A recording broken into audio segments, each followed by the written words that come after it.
It's true with happiness as well. You know, this idea of being an individualist doesn't mean that you have no friends or that you don't have love in your life or you don't have beneficial relationships at all. It's actually just the opposite. It doesn't mean that you live this Robinson Crusoe life where you have to, if you're an individualist, it means you bake your own bread and do all that. So that's just foolish. It doesn't mean that you live in isolation from each other. It just means that your relationships are voluntary and they're mutually beneficial. So it's all about cooperation. You're never forced under proper Americanism to deal with someone else, to care for someone else, to pay for someone else's bad habits or whatever else like that. When you deal with them voluntarily.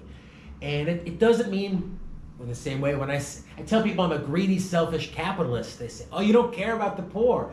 I mean, it doesn't mean under proper capitalism and Americanism that you're indifferent. It was a very commonplace in late 18th century America that when one farmer's barn burned down, the rest of the neighbors rallied around and they built the barn back better than it was before. So there was always tremendous charity in times of crisis, but real charity that people voluntarily said, I want to help this person in need, not the government helping in and saying, well, we've got to do something about this problem. And self-interest, freedom, Americanism, only that really breeds genuine kindness. And I'm sure even you guys at your age, look, you get Fund Me campaigns or Kickstarter campaigns for people's projects and they're your friends and you want to support them. So there's tremendous benevolence out there from every individual to support those ideas and values. Now, by